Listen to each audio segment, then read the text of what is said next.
Welcome to episode 72 of Rebels Without a Pod, the show that dares ask the question, just how long until we hear RFK Jr. on TV advocate for the coagular procedure? It's coming, folks, coming down the line. My name is John. Joining me tonight, Andy, who does our artwork and graphic design. Hey, guys. Devine on music and audio production. Hello. And Pod Daddy Eric, and I swear I made this up before the conversation pre-record. Pod Daddy Eric, a.k.a. Mr. Spooky Tylenol. Woo.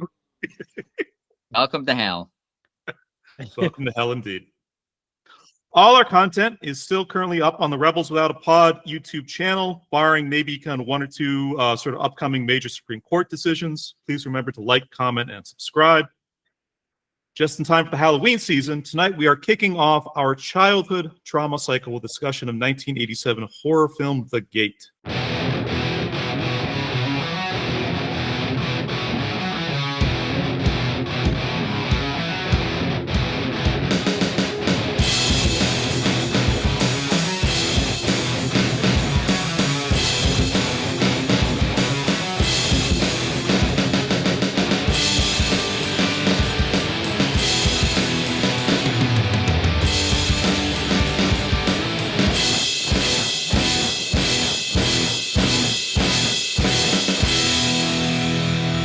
Childhood trauma. Childhood.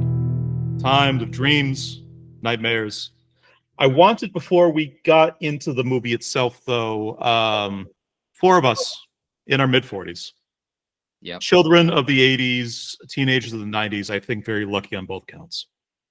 But we sort of came up in a very kind of interesting time for kind of what cinema was, and particularly what sort of cinema was culturally seen as acceptable or unacceptable to young children. I wanted to kind of get into like a little bit of the, for 80s children, a little bit of the discussion of the history of the very interesting time that we went to. But before that, for all of that, this choice of a childhood trauma cycle, I genuinely not knowing anything about this, wanted to pose this basic question to like the three fathers on the show. In your experiences as parents, are films now that are directed at children, can they sometimes be as fucked up and dark as they were when we were coming up in the 1980s? Go ahead, Eric. You have something to say. Do this one. You look like you have something to say there. Right. It's tough. I love horror movies. I love seeking out new horror movies to watch with my kids every Halloween. It's a big part of me growing up, too, is just every October trying to get as much Halloween goodness as possible prior to October 31st. And so I have what I consider a pretty decent selection of like kids horror movies that I get my kids to watch every year. And I think the one dark movie, it's tough. 80s movies, it's such like a particular thing. You don't see that as much anymore. You don't see as many risks. And there's also just CGI all over the place, which just messes. Have you found like the newer stuff, the CGI just doesn't hit as strong as when you're looking at something? Listen, one movie I was really excited about when it came out was Goosebumps. Actually, I'll put these ones together. There was Goosebumps and there was House with a Clock in its Walls. Both had Jack Black in them. Oh, sure.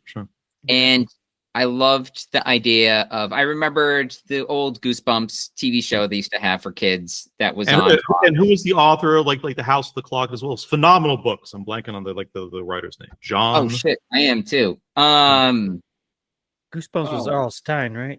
Yeah, but Goosebumps. The House of the Clock in the Walls is John Belair's. John Belair's, yeah. I mean, I think I talked about it last year. I was a huge John Belair's fan. I should have known that one. I have all his books. A lot of out of print right now. But I was excited when they were going to release that one. And for both of them, it's like the Goosebumps TV show. There was no CG at all. Now, there's some light CG, but it was mostly like the haunted mask and stuff. They're just doing practical effects to make it all spooky for kids. Again, low budget TV show. And some of those, the way I think the lightsaber effects back in the day would be like sure. So I think some of that stuff still holds up as being a little creepy. For little kids, not so much for the older kids. But when they put out Goosebumps, it was just it's so much CG. Everything, even when it's like Slappy, they have a Slappy puppet, but there's scenes where Slappy's running, and I'm like, don't do this to me. It's too much, and it just takes me out of it. My kids they grow up only kind of knowing that, because so many movies just, they just rely on CG to make the entire movie effective for people. So I mean, they're kind of, that will do it for them, but for me, I'm like, it just doesn't hold up. Except the one film I still stand by that's modern that I think is spooky is Coraline. Sure, Coraline and Paranorman, sure. Yeah, both by the same studio. Mm-hmm. But both sort of exemplary sort of forms of just animation filmmaking kind of being done just at like the highest possible level for both of those. I mean, and I watched Coraline 3D last year. They had it at the theaters for its did as well, anniversary, I think, and it was so awesome in 3D. Paranorman, they're going to be doing in 3D as well coming up. I think that's going to hit its something anniversary as well. I'm going to check that out. But the cool thing about these is if you go see them in 3D at the theaters, they show a making of at the end, where it was kind of like how they made the film, but also how they were able to like translate it into like a 3D version of the film by doing some different touch-ups and stuff like that.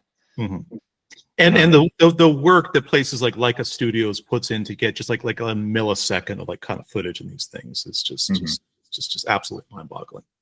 Okay, Andy, what do you got? So I mean, I would say, I guess the short answer is absolutely not. Like, their films are not even close to being as sort of like, I don't know, creepy and like weird and maybe even a little bit horny and maybe, like a little bit like that stuff just doesn't in like different ways. Yeah. And that stuff just does not happen anymore. Everything is like super homogenized, sterilized, non-confrontational, right? Kind of just boring.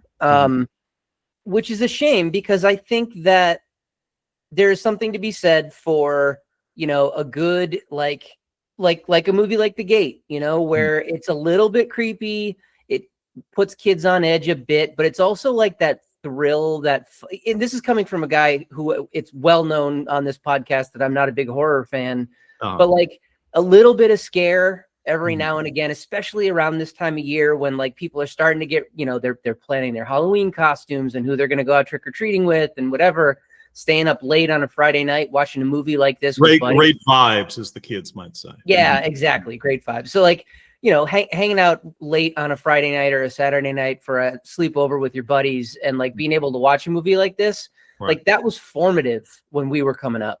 And although that being said, kids don't ever see each other face to face except at school now anyway. Everything else is over the stupid internet. Right.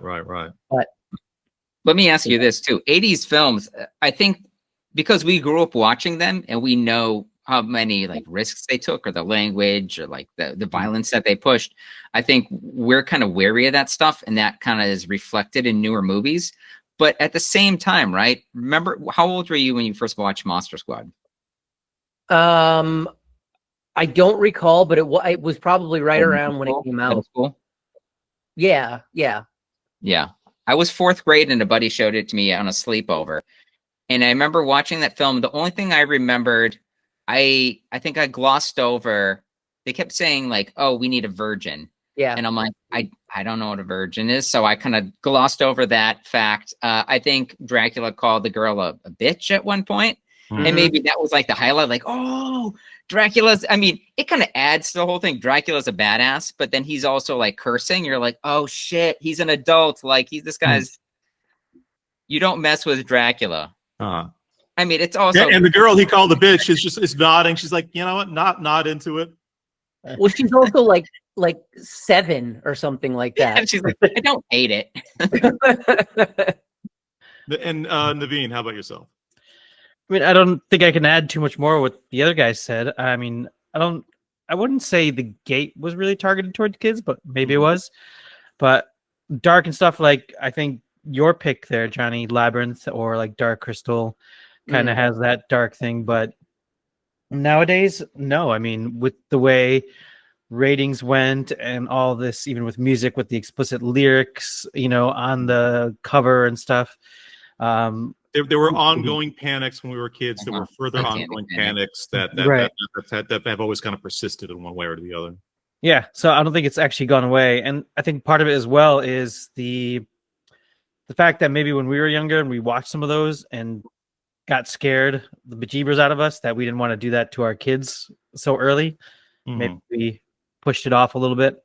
Waited a little longer than to show them some of those movies. I think that's really kind of one like the most interesting questions, because I can't speak to this, like, having never been a parent, but I kind of wonder for kind of you guys whether kind of your memories of occasionally just having kind of really freaky, scary stuff inadvertently sort of placed in front of us kind of coming up. Is that the kind of thing as fathers you've just generally tried to not subject your kids to, or have you kind of like taken like more the angle of like, well, this was kind of freaky at the time, but it evolved into something fun, so maybe I shouldn't shelter my child from that? I think I forget a lot of it too. So I get surprised when I see something be so violent. I'm like, oh, good God, I didn't expect that to happen. Yeah, that's happened. Well, this is a great segue into like the development in the States during our childhoods of the PG-13 rating. I'll kind of go through this real quick here, but this is from an article I wrote on I read on slashfilm.com.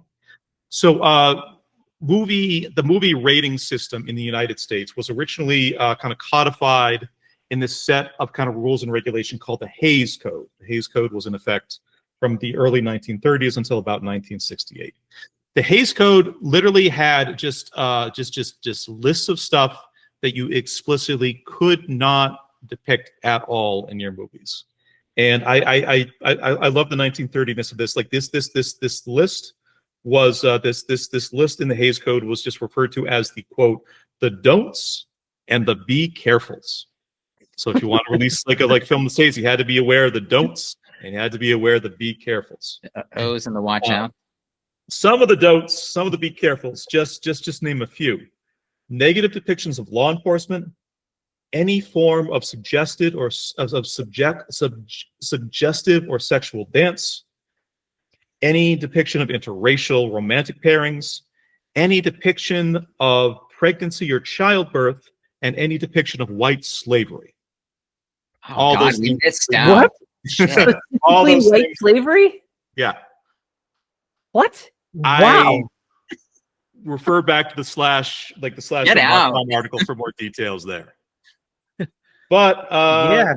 Wow. So this ran sort of close to 4 decades, but it was directors, studios found these things just excruciatingly kind of difficult to begin with. The enforcement was extremely uneven. The enforcement of this thing also just diminished very drastically over the decades, particularly in the 60s. And finally, the Hays Code was kind of completely abolished under U.S. law in 1968. What came out in the wake of that was a collective cultural decision to, instead of explicitly banning particular sorts of content from the films that you put out, we are going to set criteria to give a label, to give a rating to your film, and that label can inform the viewing public what is in there and whether or not it is appropriate for certain age groups to actually see. This it went through a number of iterations, but for the first couple decades of the MPA ratings, ultimately what it came down to was 4 categories: G for general audiences, PG for suggested parental guidance. These things should be okay to watch as long as you have a parent present. R-rated, suggested that it should not be watched by a child under 17 without the presence and approval of a parent. And then what was originally referred to as X, but eventually became NC-17, that no child under the age of 17 should be actually allowed to watch this thing. Now, there's a broad commercial thing that the Hollywood studios have always had to contend with, and that's just the more people that are allowed to watch your movie, the more money it's probably statistically going to make. Yep. That's where we kind of get, and that's ultimately kind of where we sort of like collectively found ourselves as a movie kind of watching culture with movies in the 70s and the 80s, because PG-13 was very, very loosely defined as just kind of like, well, if you're a kid, let your parent kind of make the call for you, but there was no kind of supplemental like information. Films just off the dome that were rated PG. Jaws was rated PG. Poltergeist was rated PG. Like the number of like the other movies that were just that we're about to kind of talk about. Indiana Jones. Yeah. Temple of Doom. PG. So that's the key thing. 1984. There ended up sort of being kind of like building sort of social kind of pushback to parents being like, yeah, I took my kid to what was supposed to be like a PG rated movie. Alfred Hitchcock's, any Alfred Hitchcock film, particularly The Birds, which totally traumatized my little brother like back in the day, just like a PG movie. There was greater and greater call for there needs to be sort of something in between like the PG and the R ratings, because just seeing Jaws, my kid just watched Jaws bite Robert Shaw in half, and he's just going to be completely traumatized for like the rest of his life, you know. So what became two movies in particular in 1984 kind of finally broke open the floodgates. We talked a little bit about the first one on the previous podcast. Like Eric said, Indiana Jones and the Temple of Doom. We all remember it. We all got it said, Kalima, Kalima, a PG-rated fucking movie. I'm telling you, though,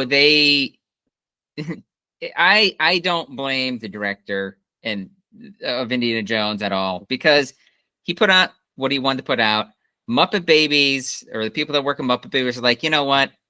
We gotta bring those kids into the fold. So that episode where Animal's missing and they think he's dead, he got sick and he died or something in the hospital, and they all go searching for him and they think he's in the basement, and they come across the Kalima guy. From right there, it's like, this is the scariest Muppet Babies episode of my life, and I need to know what this is from. So it was two 1984 films where we, as a culture, finally collectively said, enough. We need a middle ground thing. First, directed by Steven Spielberg, Indiana Jones and the Temple of Doom. Second, produced by Steven Spielberg, came out the same year. Very iconic 80s kids, but also kind of fucked up grown-up horror movie. Can any of you guys guess what the second sort of turn point film was? Nightmare on Elm Street. 1984. 1984. 1984 was Nightmare on Elm Street. R-rated movie. Yeah, it was R. This is another completely fucked up PG movie. A little hint: it had a sequel that somehow was way, way crazier. It came out just a couple years later. Short Circuit. I have no idea. Not a bad guess. He has more catchphrases. How do they program this guy? Okay, and there was like another hint. There's a very cute kind of mascot character that came out of both these movies. Eric, I know, is particularly good at doing the voice. Oh God! 1984, Spielberg produced. Mascot, and there was two of them. There's two movies, and there's an extremely cute animatronic character from both of them. Why do I not know this? Why do you torture me, Johnny? Why? This 1984. This was the original Gremlins. Gremlins. Gremlins. Right. What voice? What am I particularly good at? The Gizmo. female Gremlin? Mogwai.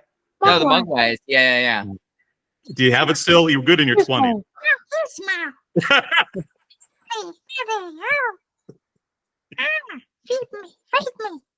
That's pretty good. Yeah, that's not bad. That is money in the bag, folks.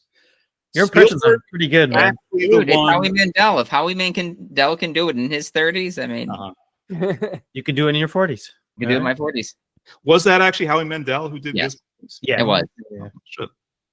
Yep. So, in response to like parents kind of just through the country just being like, we don't know what the fuck we're taking our kids to like anymore. Like, Spielberg was actually the one who first suggested, because it's kind of cool that he owed up, because this was a direct reflection in like 2 movies he had a personal hand of. He's like, why don't we make something intermediate that it doesn't have to be R-rated, so people can still, just kind of older kids can come to it. We can kind of still make money of this thing, but we can have like a way to kind of indicate to parents this might be a little bit more dark, a little bit more violent and traumatizing than your kind of standard sort of family fare. On July 1st, 1984, the PG-13 rating was officially created by the MPA. Can anybody guess what the first PG-13 PG-13 rated major United States film released was? The Gate. The Gate. Not The Gate. Not The Gate. Although The Gate, PG-13 movie just coming out 2 years later. It's an amazing example. Like the country needed exactly this. But the first. What year was this? The first PG-13, 1984. 1984. Ton of famous people. A kind of a paramilitary war film, very Reagan era. It was a hit for its time, but it's kind of it's considered kind of it's kind of a war in Vietnam. Red Dawn. Red Dawn is the one. John Milius' Red Dawn. Patrick Swayze, Charlie Sheen, C. Thomas That's a Howell. great movie. Yeah, great movie. Never seen it. Do you remember how old you were when you watched it the first time? It was much later than 1984 or whatever. Piece of Charlie Sheen trivia that I just found out the other day that I thought was pretty interesting. Yeah. He has AIDS. He was originally He calls it Tiger Blood. I don't know if he was cast necessarily, but he was the guy that was supposed to be Daniel LaRusso for the Karate Kid. No shit. Yeah, and then he ended up having to pass on it because he had some like shitty sequel to do, Grizzly 2 or something like that. And and it went to Ralph Macchio. Anyway, thought that was interesting. Charlie Sheen actually ends up being Daniel's son. Do we still get 6 seasons of Cobra Kai after that? Probably not. Probably not. Probably not. They just kind of write him off. Shame about that guy dying of AIDS.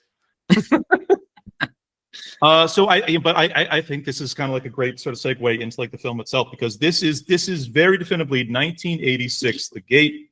This is very definitively like the thing that they were trying to mitigate with. This is a movie.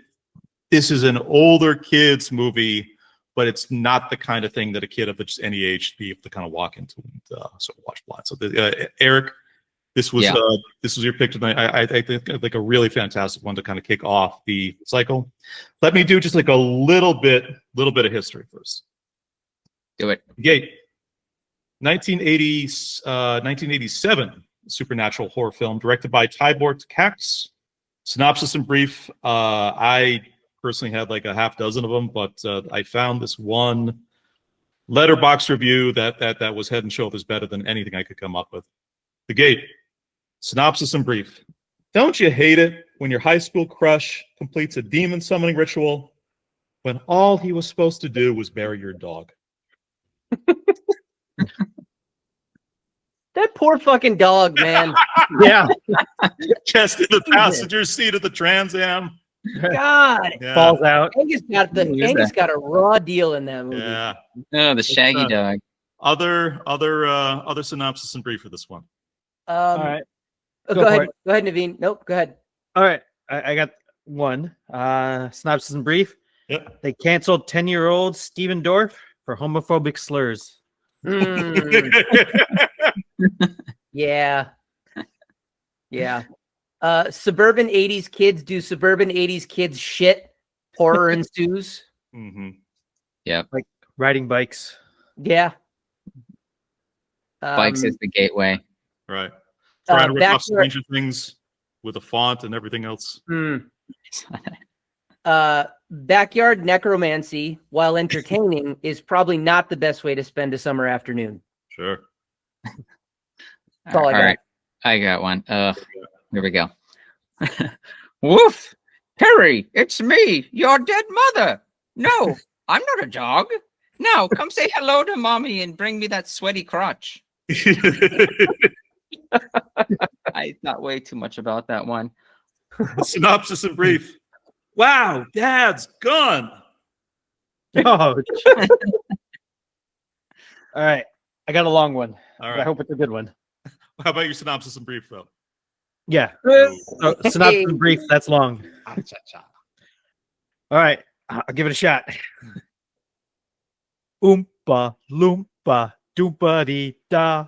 The zombie workman likes to go raw. Oompa loompa doompa dee dee. If you are wise, you'll listen to me. What do you get when lightning strikes a tree? Some cool geodes and some devilry. Good rhyme. Don't crack it open and recite a satanic verse, or you will live in a curse. Oompa loompa doompa dee lick.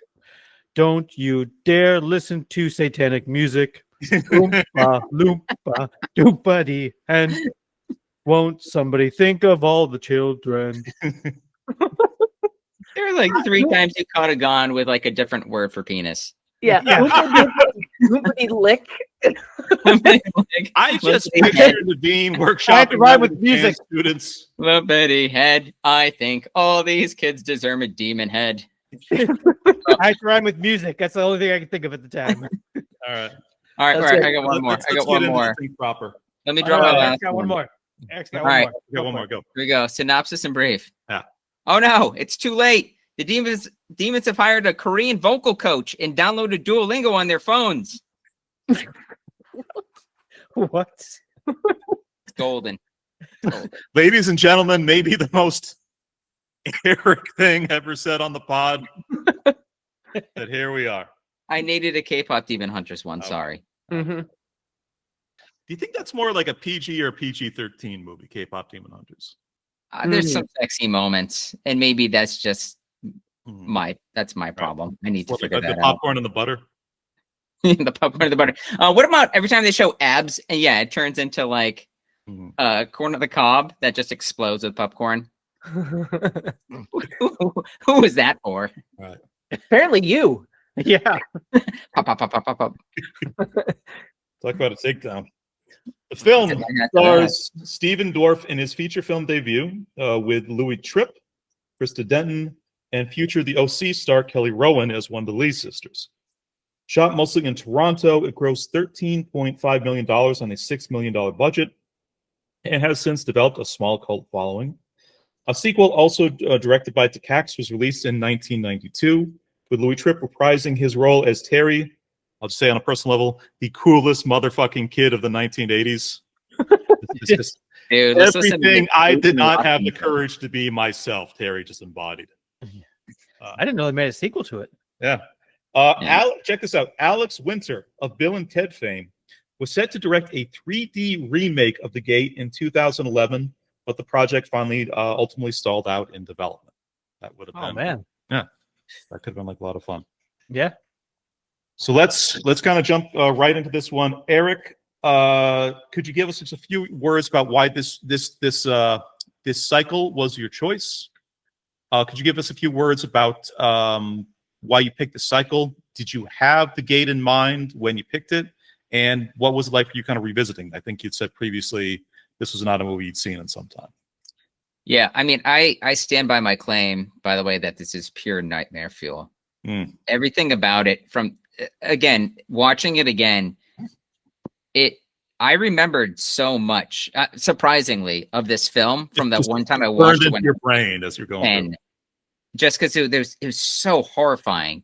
I mean, when I was that age, I was 10. I was into collecting rocks, so it was always the big thing for me was to get a geode.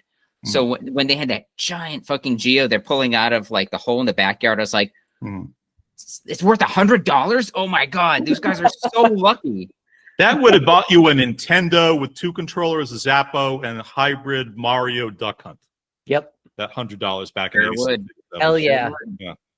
That covers the taxes too. It does. I remember the geode, and that's what hooked me in the film because I'm like, look at that, the giant geode, and they cracked it open, it's glowing. So I mean, it's just so cool. But then there's like the hordes of moths. Terry's mom's ghost which is Angus the dog, which was fucked up, and that scared me, even though it doesn't scare me watching it now. But back then, I was just terrified of that. The workman bursting out of the wall, the demon lord, especially the fucking demons. Were you able back in the day to get through this entire movie in one sitting? I did, because it's the same thing watching Gremlins for the first time. You can't look away. And this movie just keeps coming. It just keeps pounding. Like they don't stop. And that's the best part about it. Right. Those demons don't just show up once or twice. There's like a dozen times where the demons show up, and they're tiny and they bite. It starts pretty high up there, but it builds, and it ends, I think, really like on its strongest moment. Like the momentum this film has is great. Eric, do you remember when you first saw this movie and how you were exposed to it? Like, how did this even get on your radar when you were, 7 years old or whatever, however old you were? Yeah. So, I mean, a lot of the fucked up movies I watched in the 80s were going into the rental store and just seeing the covers, and I'm like, I gotta watch this. This one happened to be something that they were showing on cable, I think. It was either cable or I watched it maybe on like Showtime or something. All I remember is when I was a kid, I got left alone way too much and was allowed to watch way too much crazy movies. Right. So Gremlins 1 I watched by myself. It would be like a Friday night ritual where I think one of the local stations would show, and they'd cut out a lot of like the really bad scenes. Like in this movie, Terry getting stabbed in the eye. I didn't remember that scene, but that was disgusting. Right. Did they cut out like the scene of the when the giant demon lord comes out of the? Glenn's parents come back, and then he's hugging his dad, but then he ends up having to pull his dad's face apart, and all this rancid milk drips out. I don't remember. I think it just cuts to him just like being like, and the dad dropping him. I don't think you see like the face gushing. I didn't remember that part. And then the head falling on the ground and turning into whatever it was, marshmallows and black beans. Right.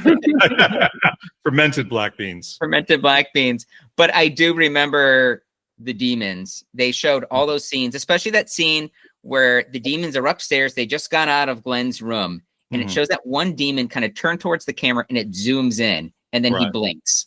Yeah. That I remember. I was like, oh my God. Oh my God.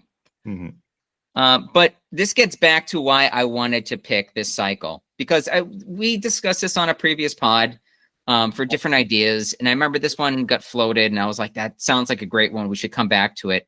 And we've already covered Return to Oz, which was probably Oz, right, which is like a major one for a lot of people our age. That was the one that like enabled me to like scare the shit out of my friends at sleepovers, to bring that with, because I copied that off like Disney Channel onto like a VHS, and I'd bring it to people's houses and show them. Right. I'm actually looking up what the rating for Return to Oz. Return to Oz, that has to be PG. That was a Disney movie. No right. Yeah. Yep. Certified PG, 1985. So only a year after. Wow. It's all around the same time. Yeah. But yeah, this movie was, if you do talk about childhood trauma, this is one of those movies that I always remembered.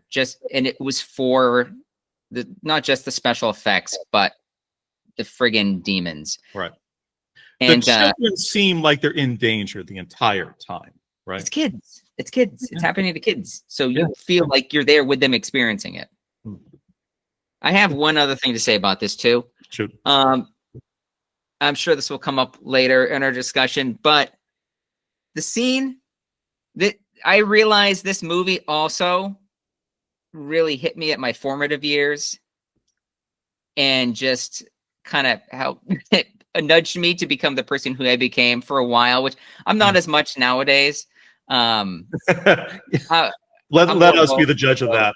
Yeah, but the scene where Glenn is fighting with his sister Al, and the the guy that Al's crushing on, Eric, of course, his name is Eric, and the Lee sisters. Sesame Street Magic. God damn it, Eric! I love it when I don't know why I remember this, but the scene Siemendorf turns to like Eric, and when Eric's like talking and being an asshole, he's like, watch yourself, lover boy. And I remember laughing at that as a kid. But then when he just randomly is like going to make his exit from like the kitchen, Eric is saying nothing. He's minding his business. Right. And you know, Glenn is fighting with Al. And then he just turns over at Eric and he just goes, fag, and just runs away. That scene, I want to say this. And then he just runs off, takes off like a bullet. Just pew pew. He knew what he's going to get away with. Right. Because Eric was still like responding to, he's just like processing it. Like, did he just call me a fag? But I was like, as soon as he said that, I'm like, man, the 80s, everybody was just fagging off. Right. It was just the thing. I mean, isn't that what one of the Lee sisters said? Yeah. Are you two fagging off in there? Fagging off. But think about it. This is like a horrible, deeply messed up word. It's so good that it's gone out of like the public lexicon. I laughed every single time that they said it in this movie. I watched this at 3 in the morning, and I'm shocked I didn't wake everybody else. I was laughing so hard, and then I was like swearing because I'm like, how did I allow myself to forget that? Because that was part of our childhood. Yeah, it's normal. It's like when you see something on the early season Simpsons, they're like, oh, that's something I've been saying for 30 years. I didn't even realize that it was from that episode. I'm shocked what they got away with in the early Simpsons. You hear it now and you're like, oh, I guess that was the normal thing back then. Right. But I also laughed in that middle of the fight. Glenn's looking at Al and they're fighting, and then Eric sits down, steals his cereal, and just starts eating it. What? Who does that? There's too much to cover here. Naveen, let's go to you for general impressions. I too saw this in my younger days as well. You did? Oh. Yeah, so I'd seen this before. Did not remember it as vividly. The only part I really remembered was just him getting held up by the hand by the demon, and then all of a sudden he's got the eyeball in his hand. Which was, again, that's spectacular. Stuck in my head for all these years, remembering it and scared of it. So that's the biggest thing that I remember of the movie. But it also, I did watch it as well on TV. So Tubi kind of brought me back as well with all those commercials in there, because that's the way I ended up watching it. Can I just interrupt for 1 second? Block on your browser, you don't get any of those. I didn't see a single commercial the entire time I was watching this. I would like to go public in this is my hot take. Tubi absolutely fucking blows. It sucks. Okay. It's the worst. Okay. Or you put ad block on your browser and it's the greatest thing that's ever been created. No, it's not even the ads that were the issue. Okay. It was like it was buffering during the movie, and it kept on Really? Yeah, and it kept on like I didn't have that would issue. say something, and then it would buffer, and it would come back, and then it would go. Somebody would say something, and then it would buffer, and it would come back. Anybody else on the show? Bueller. No, I didn't have that issue. I think that sounds like a huge problem, my friend. I agree with Naveen. The thing that pissed me off the most was they had the scene where Glenn's like, Mom, and he goes down to hug his ghost mom, and I'm waiting for the mom to turn into the dog. And right before that happens, it cuts to commercials, and it's 6 45-second commercials. Just, oh my God. Yeah, the timing was the movie. They don't think of, obviously they don't plan out the timing of those ads. Next time I am back in New England, I will schedule service calls for all three of you to make sure that you have a more enjoyable, seamless Tubi experience. Excellent. Please do. Unbroken and flawless for me. The whole I'll say this though: movies that you love, buy them, or watch them on a streaming service that doesn't have commercials. Yeah. Because I own The Thing, and I own They Live, and several other awesome horror movies, and it's so much more rewarding watching in like beautiful, like crystal 4K, like quality, and just not being interrupted at all. 100%. Or just spend the $4 on Amazon. I actually did that for a Japanese horror movie Eric and I are covering on Cunny. You can watch the whole thing in kind of medium resolution on like Daily Motion, but like, yeah, you know what? it's $4, couple like whatever percent of that kind of gets kicked back to the filmmaker. Just watch on Shudder. Just watch on Shudder. Well, that was going to be an employment purchase for me, but going back to Naveen. Just how was revisiting this film for you? So revisiting it now, it was just fun. It was funny parts, and it was just like interesting watching how it went, how they put things together. It was funny with what's his friend's name? I forget his friend's name. Terry. And then the whole satanic, band and metal playing, and he's rocking out and playing it backwards was hilarious. I did remember that part as well. Did you have a friend back in the day, or like somebody's older brother that was like, "Oh, dude, check this out! It's got like satanic verses in it or something." That was the record backwards. Like, although we were never the whole thing was kind of more like 80s rock. It was kind of more like kind of on. I remember I had a friend, his older brother was playing some Black Sabbath album backwards, and he's like, "Oh, dude, check this out!" And I'm like, "What is it?" And he's just like, "Oh man, this was like the devil. Like it's just like they made this song knowing that if you play it backwards, it's gonna like summon some crazy shit." He did just like, of course, scare me and my friends at a like sleepover, but we all believed it. So good time with this one, like overall. I did. Watching it again was a lot of fun. Sweet. Andy, how about yourself? As the resident kind of non-horror, non-creepy kind of movie down with the group. So this movie, forget the horror aspect of it. This movie is so much like it's so down my lane. It's so like up my alley. I love like the, sort of latchkey kids get together in a group, ragtag bunch of kind of losers that go and have an adventure and save the day. Like, I've said it before, The Goonies is my all-time favorite movie. I love Monster Squad. Anything with that sort, Stranger Things, anything with that sort of, aesthetic and setting and vibe. I am all in on. The fact that this one had a little bit of a horror twinge to it.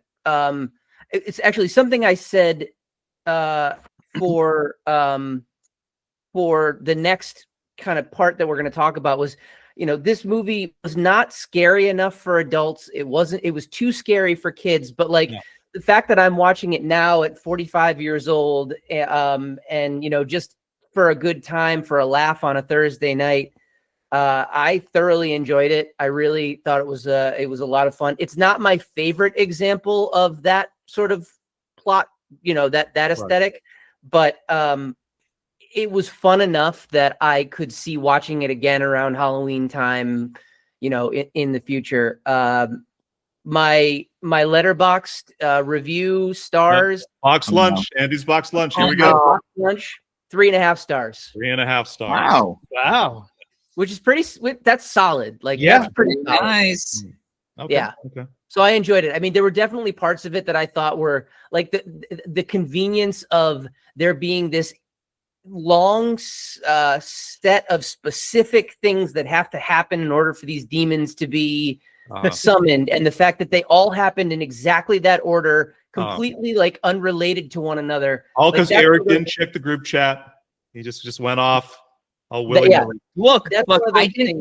I tried to drop the dog off at like the vet or something, and they weren't open. So I just found this like hole in the backyard. I just kind of threw the dog in. What a fucking psychopath that dude is. Like, sorry, your dog died. I'm gonna take him in my convertible. Oh wait, never mind. I'm gonna dump him in a hole in your backyard. What a piece of shit that guy is. He belongs there. That's where he died. That's his home. Like he should.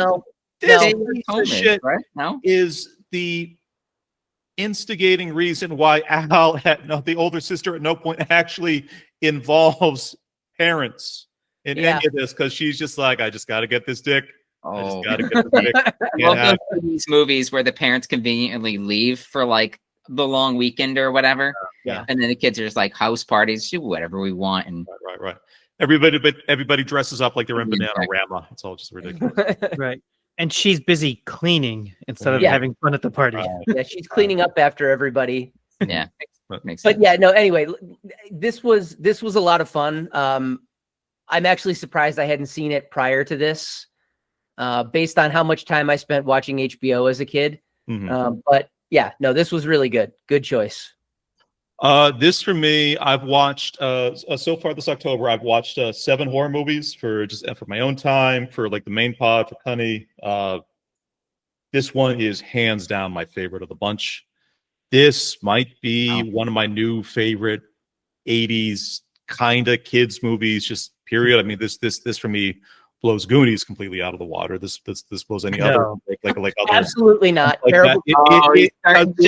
This film, Nope. front to back, is so exactly my shit.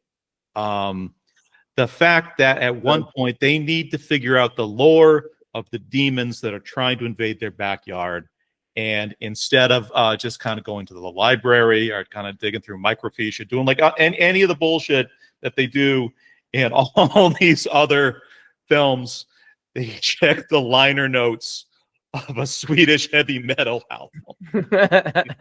And it's got all the stuff about Satan and the devil and everything else that's happened, like right there. I laughed. I was completely invested in everything. Like the effects works we can talk about like a little bit are just completely astounding. I love the relationship between Glenn and Terry and his older sister Al is so authentic and sort of kind of just well performed for like this kind of thing. Like it has such a great color palette, such a mood, such a vibe, and like Eric said at the kind of beginning there, it starts fun and then just builds and builds and builds and doesn't let up like the entire time. Like this thing was just like an instant. This is in the loved tier for me for like new movies I've seen this year. This was a home run. I have a question I want to pose to the three of you and to Leonard. Right. What other movies kind of follow that same focusing on the kids and going on the adventures, and kind of like what other movies are out there that perhaps I haven't seen that I need to see? Because I'm now just kind of realizing that I think it's my favorite kind of movie. I was thinking that same thing when I was watching this.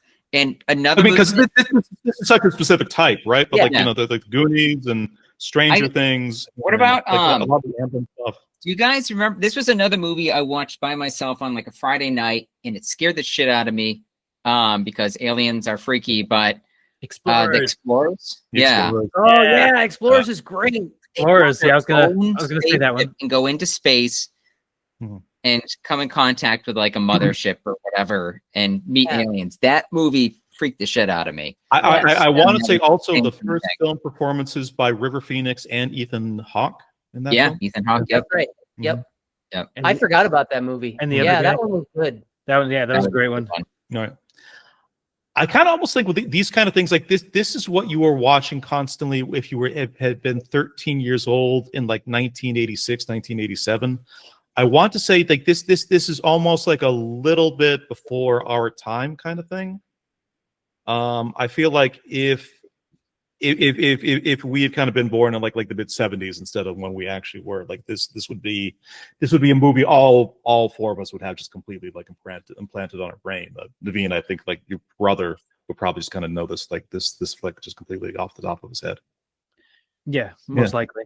But it's a vibe and a style of things that existed, is very memorable to the people that kind of grew up with it. But also, I think it's the kind of thing that has gotten a lot more attention, has sort of been reclaimed purely on the just on the backs of Stranger Things and just what the absolute sort of kind of runaway success like in that TV series has been.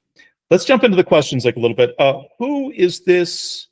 When this came out, like 86, 87, who was its target demographic? Do you think like who was this movie for when it just kind of when it like first hit the theaters? Was it for younger kids, for older kids? Did it kind of get pigeonholed in the PG-13 thing where they probably, do you think they were happy that maybe PG-13 was an option for like making something like this?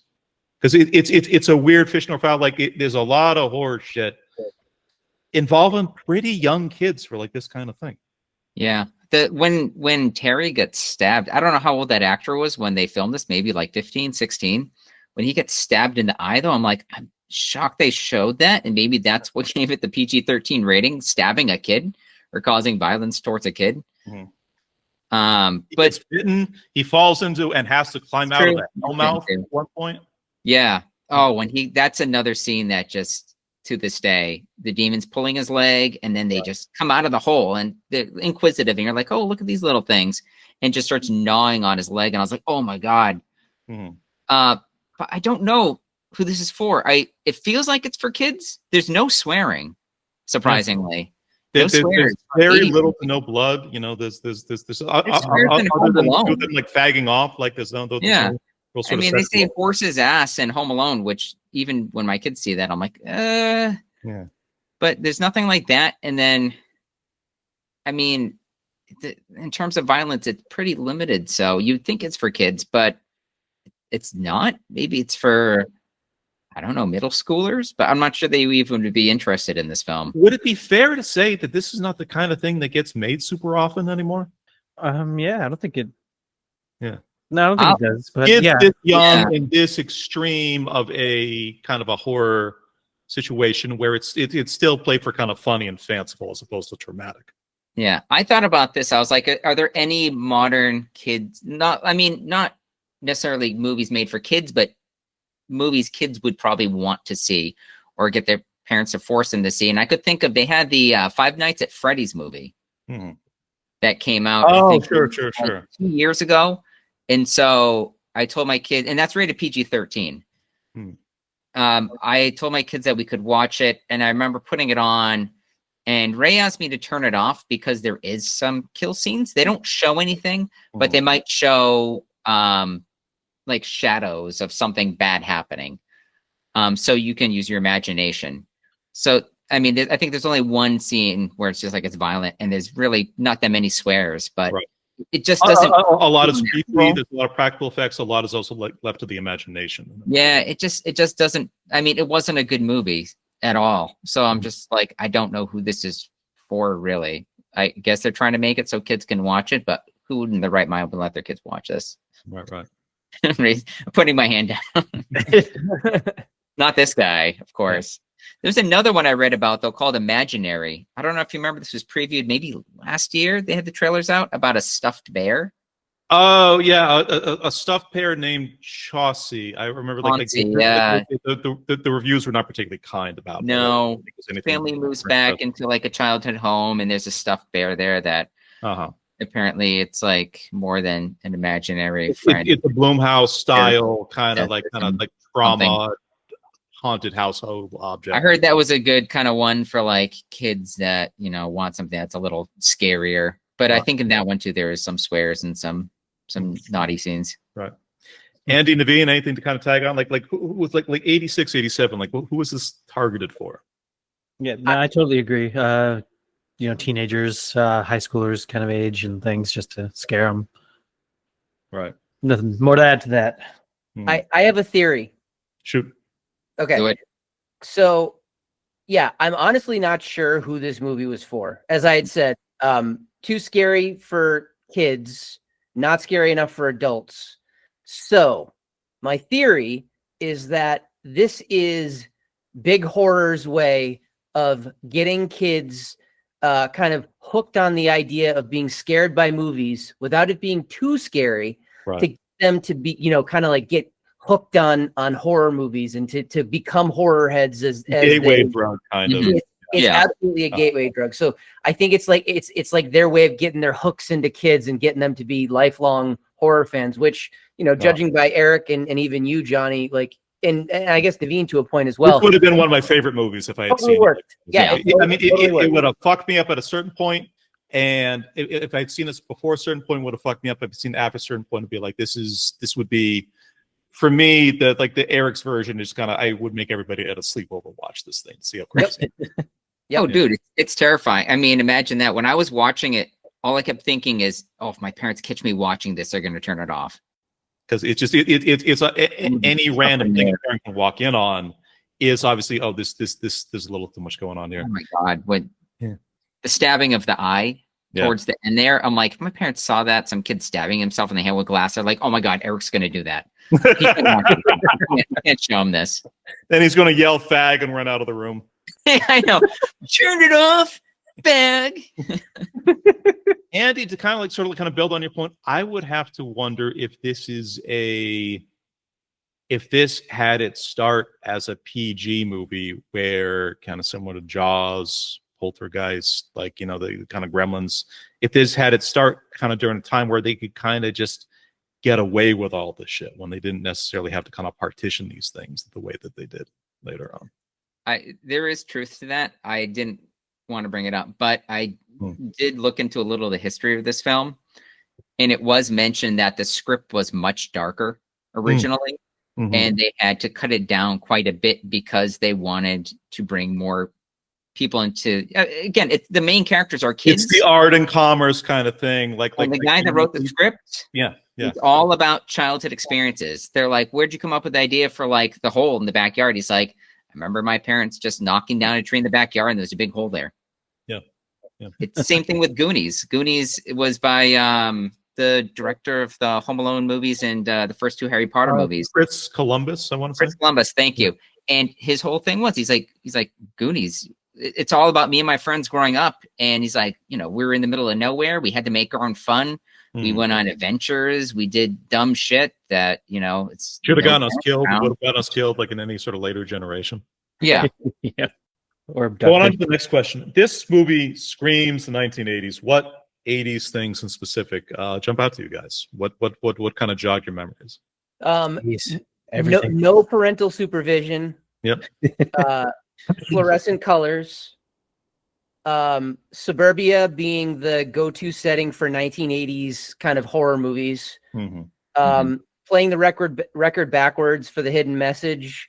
Practical effects in movies that maybe by today's standards are a little cheesy, but were absolutely fucking terrifying. I think they're pretty remarkable right now. Like the fact that all those midget demons were actually people in full-size costumes. Yeah. So that stuff is actually we'll get to that like in the next. Incredible, but yeah, that stuff all just screams 80s to me. All the hairstyles, all the the clothes, the music, the teenager parties, and all the rest. I loved it. The crimped hair. Yes, the flock of seagulls haircut too from one of the Lee sisters. Yep. I just keep thinking about something. One of the Lee sisters literally has like there's something about Mary thing. Yeah, exactly. Yeah. All the makeup they were wearing. Right.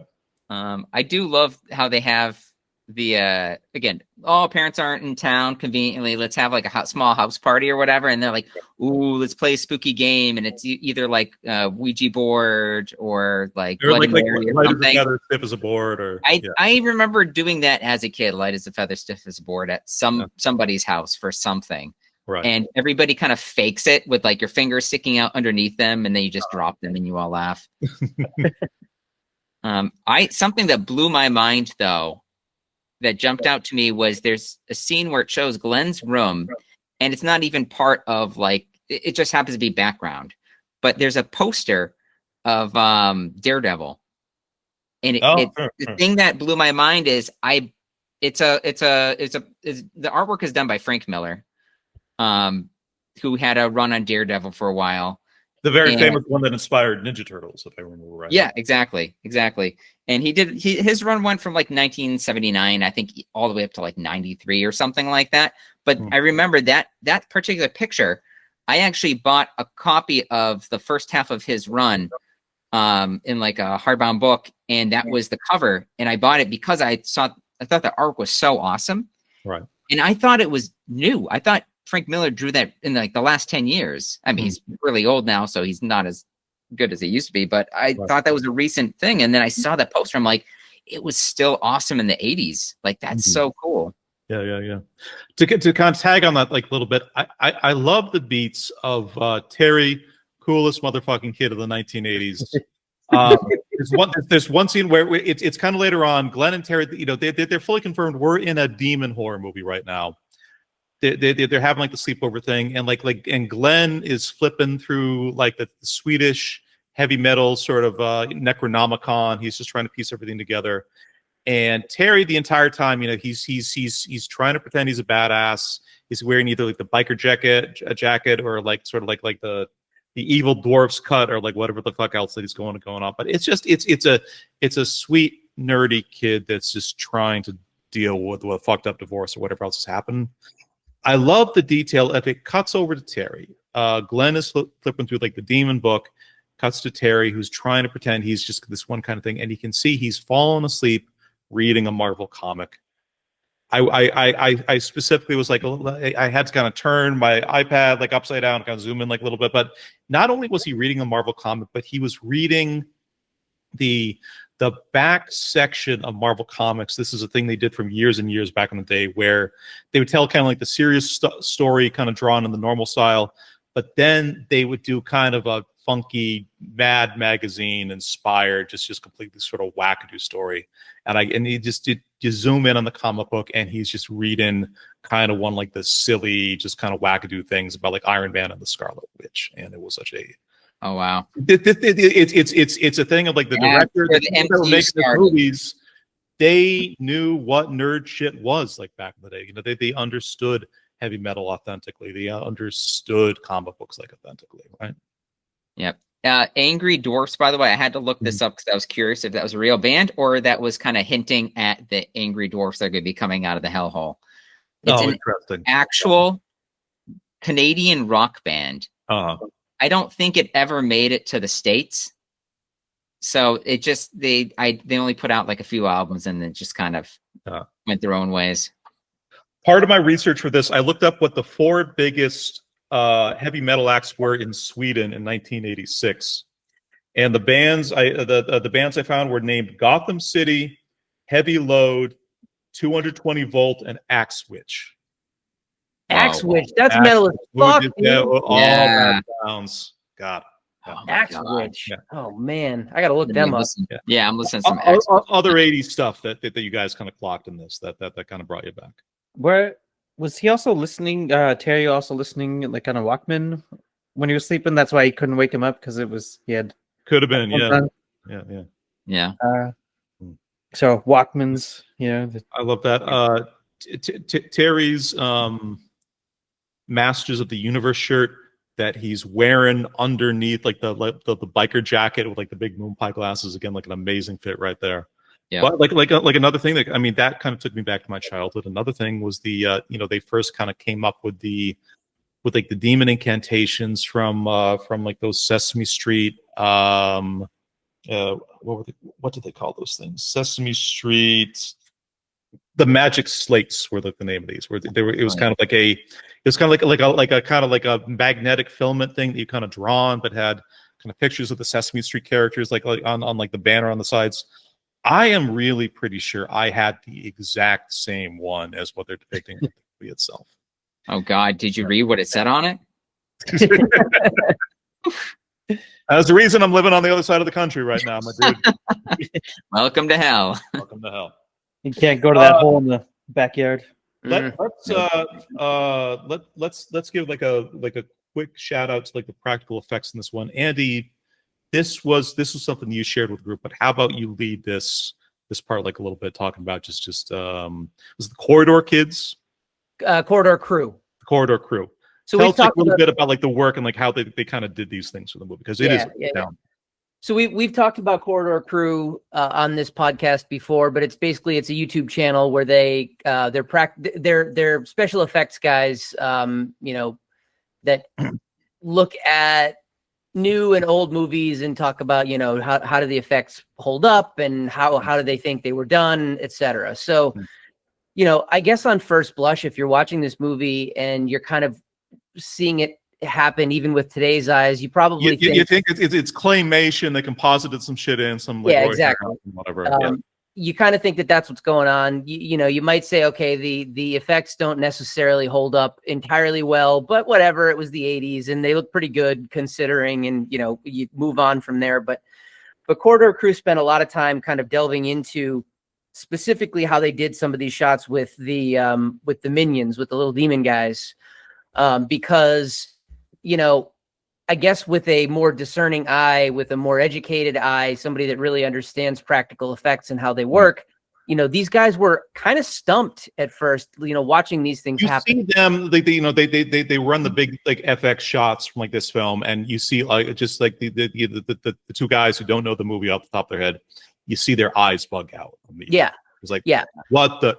how the fuck did they actually do that? I think we all felt the same way watching this film. Yeah. Probably, yeah. Like, with an adult filter, you're like, what is going on? Yeah. Like, how are they doing this? Yeah.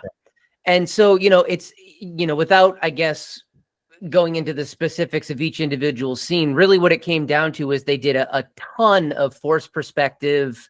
They like where they would have, a bunch of guys, full-grown men in like full-grown men's suits. Only look about a foot tall in like the film itself, and they're antagonizing the kids and they're running around. But that's because they ended up building like a life-size, no, not even a life-size, larger than, giant chest of drawers, or like 30, 40 foot tall chests of drawers, like things that like 2 or 3 kind of stories tall bedroom sets. They've got like the actors up on like a pedestal that's 15 feet in the air. And the way that they film it, if you really take the time to look, you can sort of see where the line is of the platform that they're standing on. But for 12 seconds of footage, you have just no clue. Exactly. Yeah. You truly believe that there are these little demon dudes running around. So anyway, anybody that hasn't had the opportunity or hasn't watched this particular episode of Corridor Crew, highly recommend it. It's really interesting.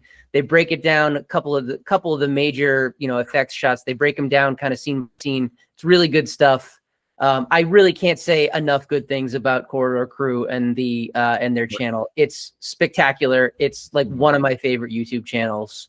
It's really, really good. It's funny because they kept calling. They're like, "Oh, it's the Darby O'Gill effect," and I'm like, "Yeah, Darby O'Gill." Because when they mentioned forced perspective, I thought about the Fellowship of the Ring. At the very beginning, where it's like Gandalf showing up at whatever it's like a ton of those shots were done with no CGI. It's just and out in a certain way. Yeah. So I thought about that, but I also looked up. I'm like, what the hell's Darby O'Gill? And I guess it was an old Disney movie from I think it was like the 50s. John or Connery's film debut. To speak a little bit about childhood trauma and like the way that I was raised. I had this conversation with my dad like a few years ago, and I asked him like when you were young, what was Dad, what's the Darby O'Gill that traumatized you the most? And he's like, Darby O'Gill and the Little People. Did he really? Whoa. Yeah. But so I'm looking. He's talking about how scary it was to him, and I'm looking at him like, you brought that home for me to watch when I was 6. Dad was like, yes. If I had to suffer, you have to suffer. It was like this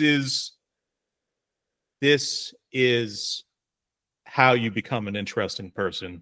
If you get into this shit early, you get over your fear of it. That's something we have a couple drinks and you're at the bar or whatever, and you're like, so let me tell you about Darby O'Gill. Your dad sounds like a monster, but like a really cool monster. Well, we can get into that in kind of closing thoughts. Yikes. Yeah. I have more about this. I dug deeper into this, by the way. I had to know about these special effects, like who came up with this stuff.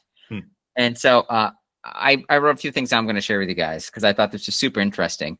I watched an interview with this guy named Craig Reardon.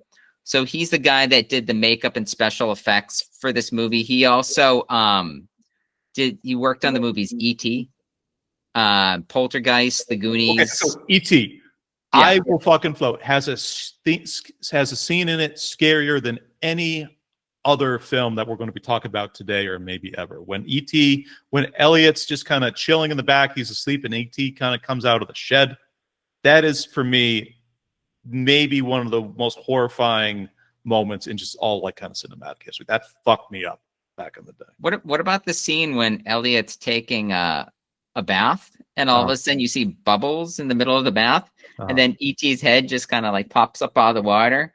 I can't speak to that part of it, man. Like, I don't think I made it that far. Wash your back, Elliot. Ouch. Somebody needs to phone home. All right. Well, that light, you can see where it. Naveen, cut all of this out, please. All right, I got to talk about this. It's short. I'm making it too short. All right. There you are. Craig Reardon. He worked on this film, The Gate, with this other guy. What's his name? Randall William Cook. This guy, Randall William Cook, amazing, and explains everything to me.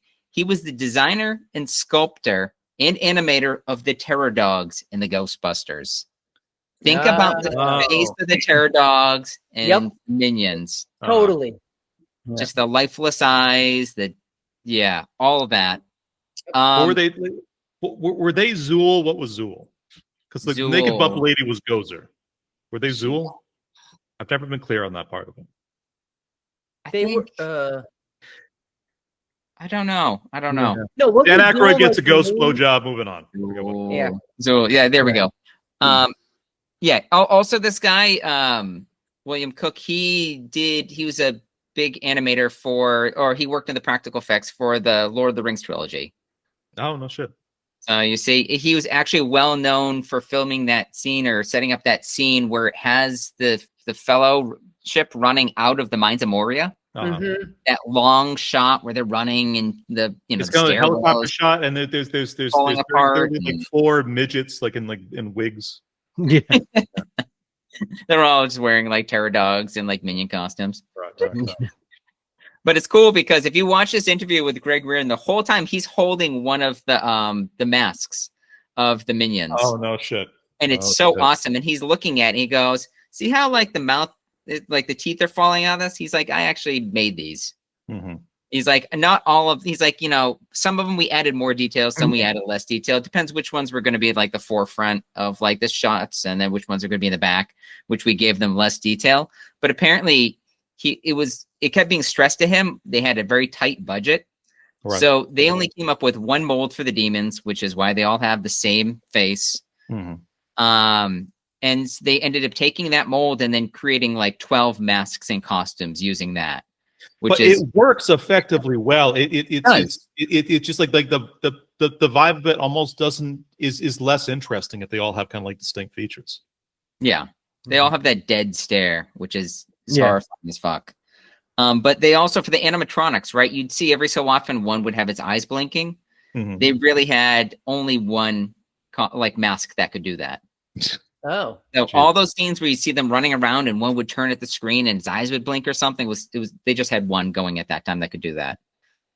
They also created that mold. They were inspired by the Cyclops design, created by Ray Harryhausen in the from like Sinbad, like the Voyages of Sinbad.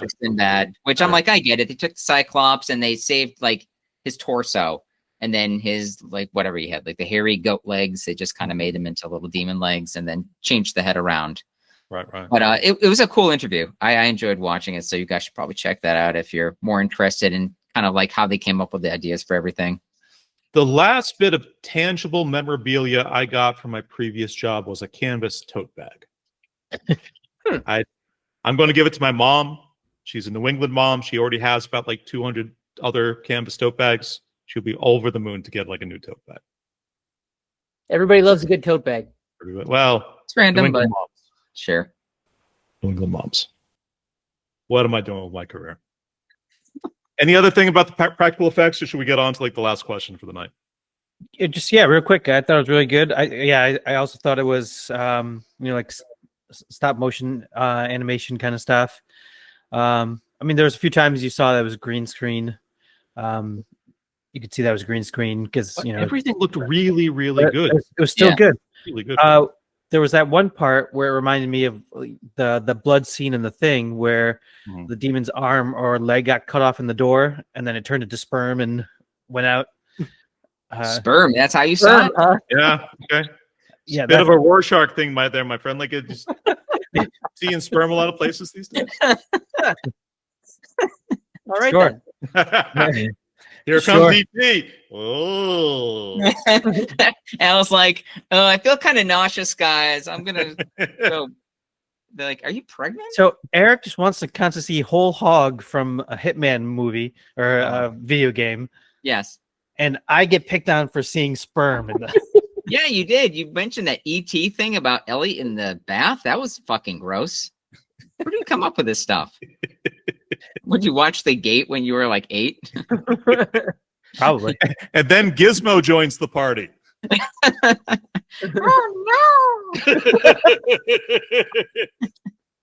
Oh Okay, last question of the night. What would be a better gateway movie for kids, going from something like Hocus Pocus to maybe a more mature PG-13 horror movies? Options presented here are The Gate, Return to Oz, or The Monster Squad.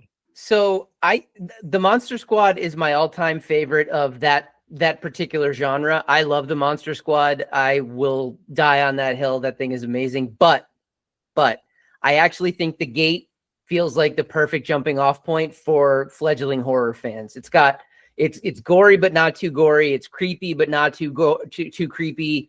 It's got heavy metal. It's got sick practical effects. It has quiet moments. You can track the emotional through lines. Like the three leads really do have just like this is a thing I should have mentioned earlier, but I love the beat of they can.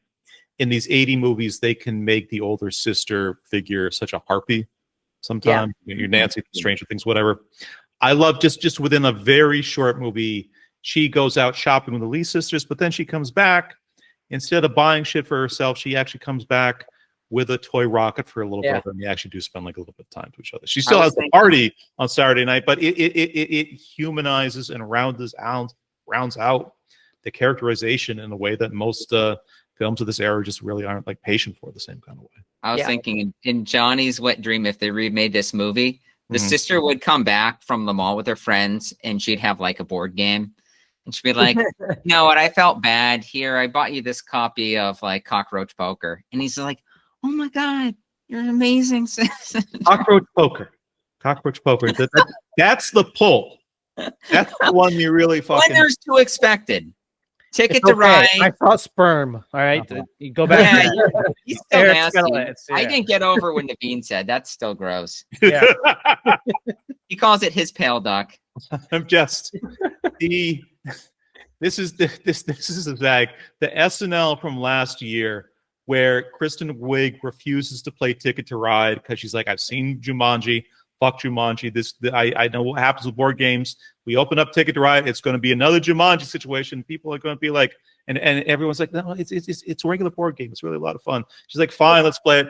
They open up Ticket to Ride. All this smoke comes out, and then Will Forte comes out in fucking overalls, holding a lantern, going, well.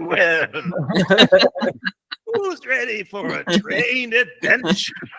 The Gate, Return to Oz, Monster Squad. For me, never seen Monster Squad. Sounds dope. Should check it out at some point. What? Yeah, it's like a lot of.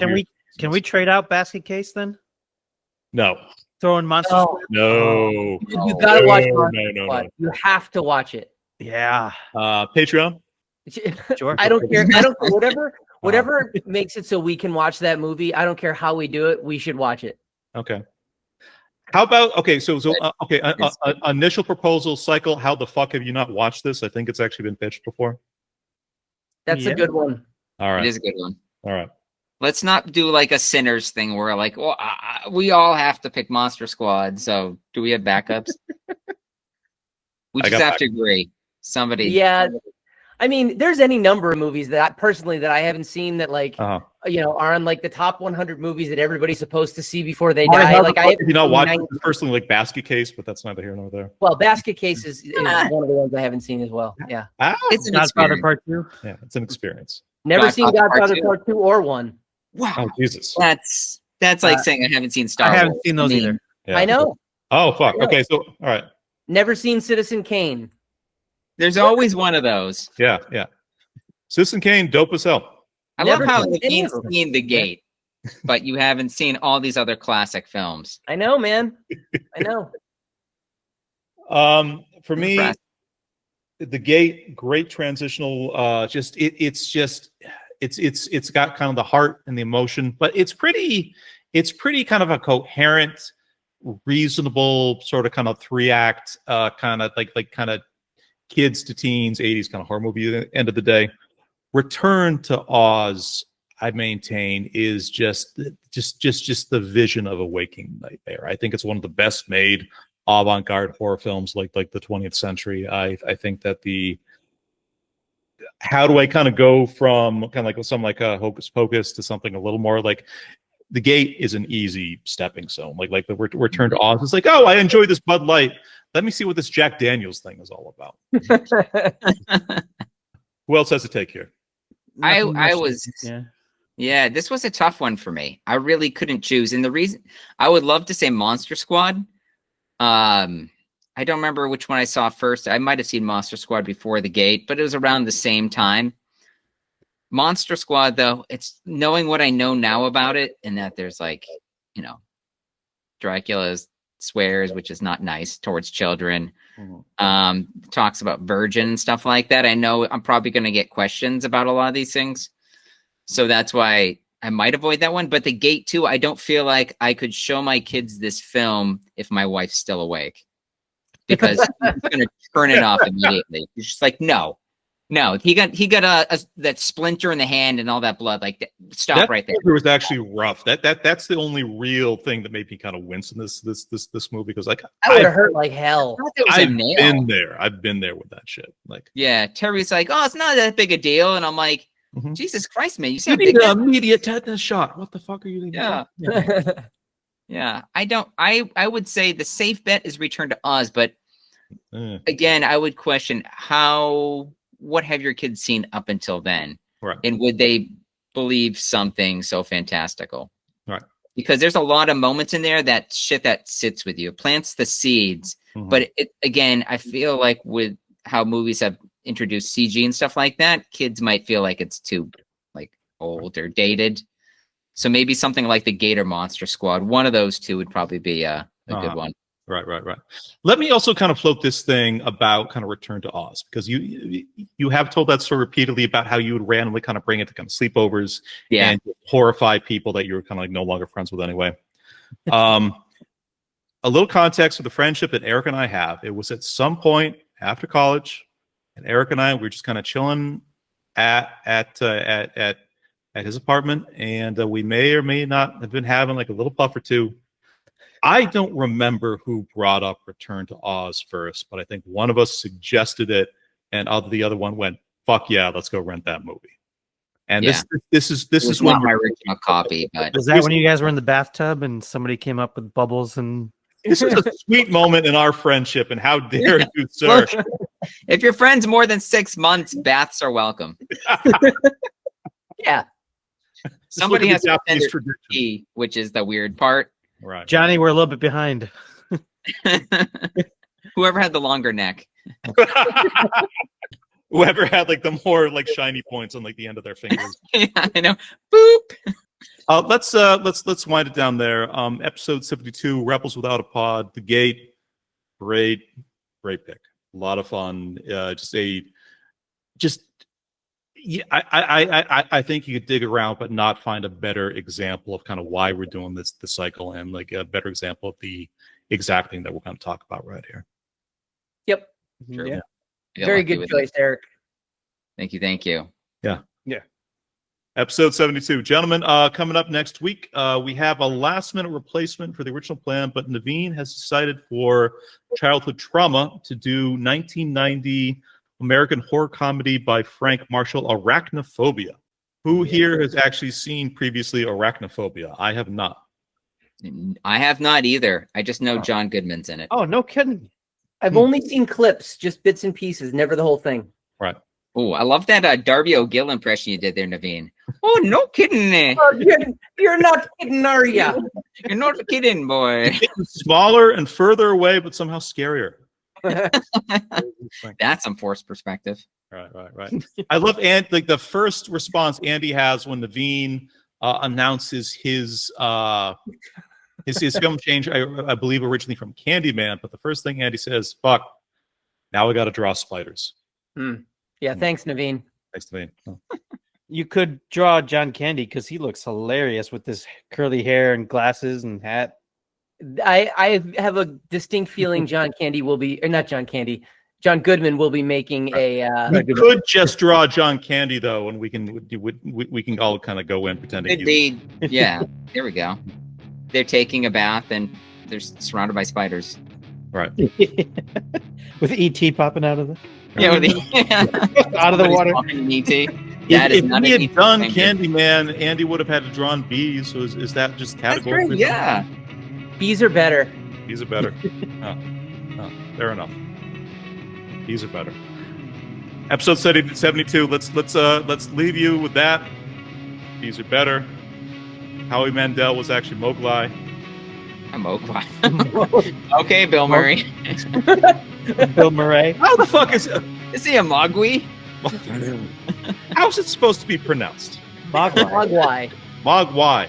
Mogwai. Gizmo. Mogwai. Talk to you guys all soon. This is what John says. Bye. It's too hot out. It's too hot.